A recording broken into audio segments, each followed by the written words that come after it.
तो hello friends, आप सभी का स्वागत है आईएफएस के यूट्यूब चैनल पे। तो आज हम लोग बात करेंगे एक ऐसे शख्स से जो सीएसआईआर नेट के एस्पिरेंट रह चुके हैं और हाल ही में जो एग्ज़ाम हुआ जून 2025 जिसका रिजल्ट लगभग 3-4 दिन पहले जो आया उसमें जो है इन्होंने एक अच्छी रैंक हासिल की है। तो आइए हम उनसे बातें करते हैं और साथ में उनकी जर्नी के बारे में थोड़ी बहुत जो भी जानकारियाँ हैं और उनसे क्या कुछ निकल कर चीज़ें आ रही है जो आवश्यक हो सकती है, उन सारी चीज़ों को हम लोग डिस्कस करेंगे। तो फर्स्ट ऑफ ऑल आपको very very congratulations. Thank you sir. तो आप एक बात बताइए कि आपने तो एक अच्छी रैंक भी हासिल की है और तो इसके लिए आप कैसा फील कर रहे हो? I am very proud. Proud तो हो रहा है सर, लेकिन इससे ज़्यादा सेटिस्फेक्शन मिल रहा है क्योंकि पिछले 2-3 बार मैंने ट्राई किए थे, उसमें हुआ नहीं। इसलिए इस बार जो हुआ तो इसके बाद और अच्छा ट्राई करना चाहूंगा, मतलब कि रैंक और आगे लेना चाहूंगा। हम्म। लेकिन अभी तो फिलहाल सेटिस्फेक्शन मिल रहा है कि ठीक है, कोई बात नहीं। मतलब इम्प्रूवमेंट अच्छा किया आपने। पहले अगर नहीं हुआ तो अभी हमारे पास LSB है सौम्य जी। तो अभी तो उसकी खुशी तो है ही और अगली बार बिल्कुल। बिल्कुल मेहनत करनी है और साथ में एक स्टडी करके और फोड़ डालना है अगला जो एग्ज़ाम होने वाला है दिसंबर में। या ठीक ठीक है, चलिए।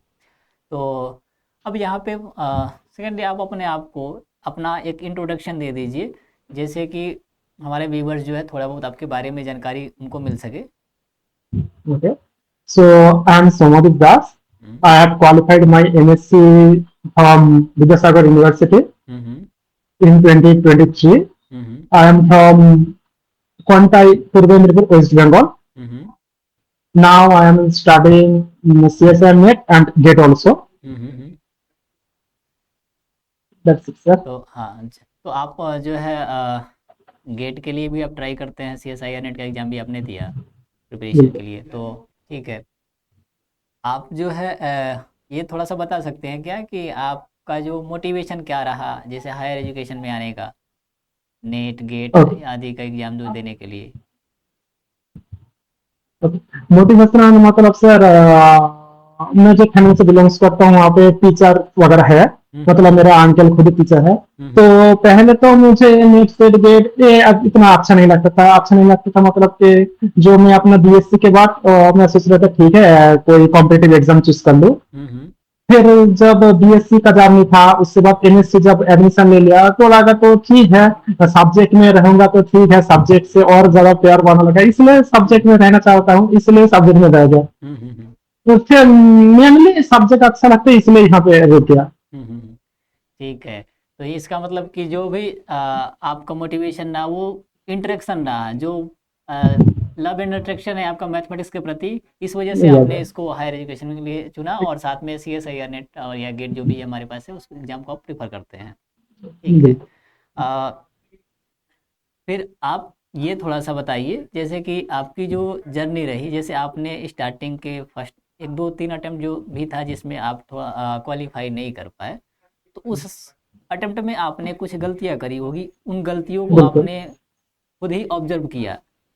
तो आफ्टर ऑब्जर्वेशन आपने फोर्थ अटेम्प्ट में ऐसा क्या उन गलतियों जो भी गलतियाँ थी उनको सबसे पहले उन पे फोकस कर दीजिए, फिर फोर्थ अटेम्प्ट में उसमें क्या सुधार किया उसको थोड़ा सा आप बता दीजिए। सो गलतियां मतलब सर ये था जो क्या हुआ, हम लोग तो सपोज थ्योरी के लिए पढ़ते हैं। हम्म। तो इस सपोज नेट के बारे में मैं बोल रहा हूँ, नेट पे क्या है जो आप पढ़ते हैं ना, तो हम्म। कुछ देर के बाद मतलब जो भी स्टूडेंट मेरे जैसे जो भी स्टूडेंट पढ़ते हैं तो हम्म। कुछ टाइम के बाद मतलब वो जो सिलेबस कंप्लीट करने तक कुछ टाइम वगैरह चले ही जाएगा। हम्म। उसके बाद क्या है, जो हम लोग ज्यादा थियोरिटिकल में रह जाते थे, हम्म। जो चीज है थ्योरी हो गया, इसके बाद तो ज्यादा बहुत प्रैक्टिस है। लेकिन मैं जो पिछले एग्जाम के बाद तो देखा, ठीक है तो थ्योरी तो है ठीक है लेकिन प्रैक्टिस ज्यादा करना पड़ेगा, इसलिए मैं उसके बाद क्वेश्चन प्रैक्टिस मॉक टेस्ट ये ज्यादा दे रहा था। फिलहाल कि इसका रिजल्ट ये है। सो मैं मेरी व्यूअर से और मेरे जैसे और एस्पिरेंट से ये बात कहना चाहूंगा कि ठीक है, आप थियोरिटिकली पढ़ो, थ्योरी में मत पढ़ के आओ तो फिर तो सुबह आपका नॉलेज ही नहीं रहेगा।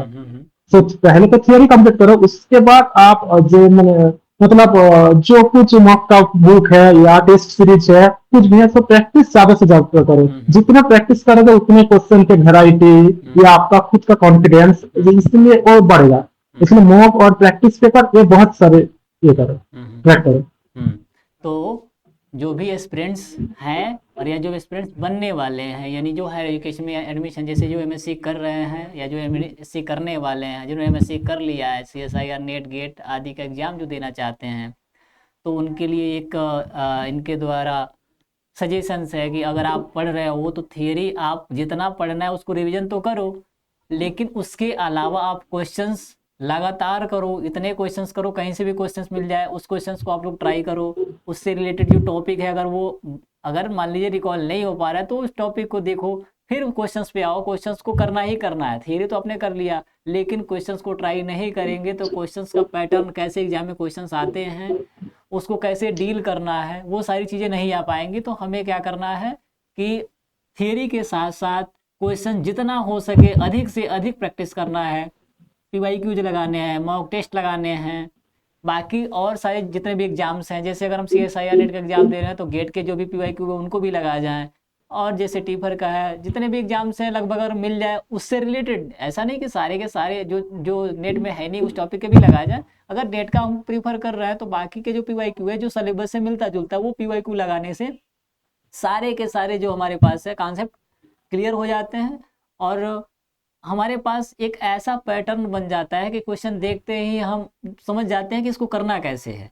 तो वो सारी चीज़ें आती है प्रैक्टिस से। तो प्रैक्टिस करो, खूब प्रैक्टिस करो, प्रैक्टिस प्रैक्टिस प्रैक्टिस ही करते रहो, ये सबसे ज़रूरी बात है थ्योरी के साथ साथ। तो ये सौम्यदीप जी आप ये बता दीजिए कि अभी आपका जो है आगे का जो प्रोफेशन रहने वाला है, मतलब आपका जो जो भी कैरियर रहने वाला है, उधर आपकी किस को चुना है आपने? पीएचडी करना है या आपको डायरेक्टली जैसे असिस्टेंट प्रोफेसर का अगर उसका वेट करना है, उसके प्रिपरेशन करना है, इस टाइप का?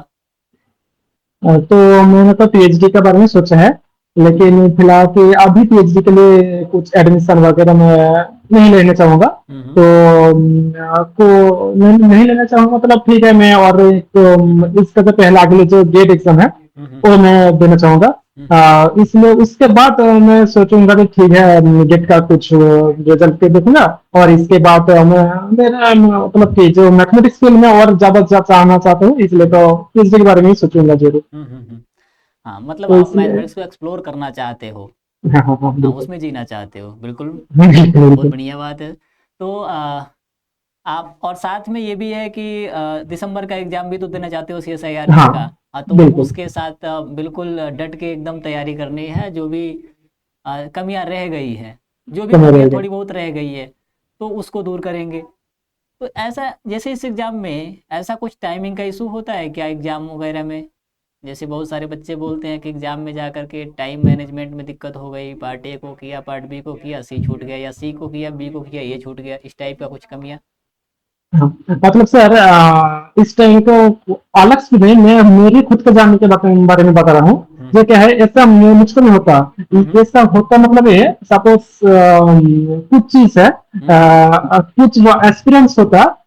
सपोज मेरा कुछ दोस्त वगैरह है, उसके बारे में बता रहा हूँ। तो उन लोगों का क्या होता, जो सपोज वो एमएससी कर रहा है, तो वो एमएससी पासिंग या एमएससी कंप्लीट कर रहा है, तो वो क्या कर सकता है, सीएससी सीएसआईआर नेट एग्जाम देता, लेकिन वो जो मतलब ठीक है खुद से पढ़ लिया या कुछ बुक से पढ़ लिया, ऐसे वगैरह कुछ। मैं यहाँ पर किसी भी कोचिंग सेंटर को मतलब ऐड नहीं दे रहा, मैं जस्ट यही बोल रहा जो कहाँ से पढ़ लिया। तो उसके बारे में क्या है, जो अगर आप कहाँ पर आपको जो भी सर अच्छा लगे, क्योंकि यहाँ आपका यूट्यूब में सब सारे फ्री है, और आप वहाँ पे देख लो, फिर जो सर का आपको अच्छा लगता है वहाँ पे आपका कोचिंग ले लो। तो मेरा सजेशन ये है, आप कहीं ना कहीं पे भी कोचिंग लो, क्योंकि जब आप कौन से भी कोचिंग सेंटर में कोचिंग लोगे तो वहां पर जो सर है वो एग्जैक्टली आपको बताएंगे ये कौन सी है, कि कैसे करना है, कौन से ट्रिक है।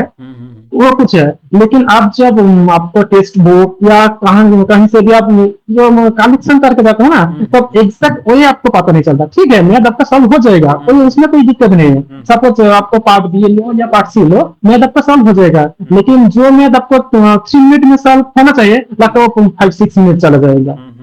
लेकिन आप समझोगे ठीक है ये टाइम लगेगा, तो यही एग्जैक्ट टाइम, लेकिन वो बात नहीं है, उससे पहले भी मैथ सॉल्व हो सकता है।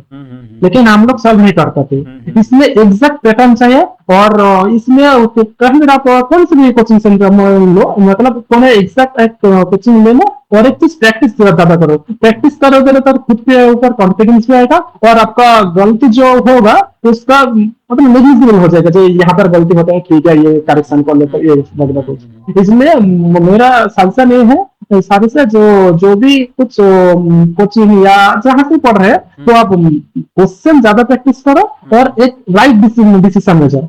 चलो ठीक है जी, कहा वो कौन सी भी सर के पास में पढ़ रहा हूँ, ठीक है, तो ऐसे वगैरह कुछ। ये सेल्फ स्टडी तो बहुत जरूरी है, लेकिन सेल्फ स्टडी नॉट मैंडेटरी।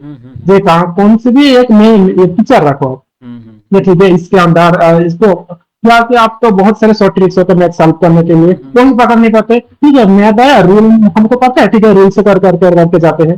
लेकिन क्या है, जो उसका शॉर्ट ट्रिक भी होता है, ऐसे होता कुछ। मैं भी इसमें एक दो एग्जाम तो ऐसे ही निकल गया, फिर पता चला कि नहीं ऐसा नहीं होता, ऐसा भी तो एग्जाम हो सकता है, ऐसे भी मैथ सॉल्व हो सकता है, ऐसे कुछ।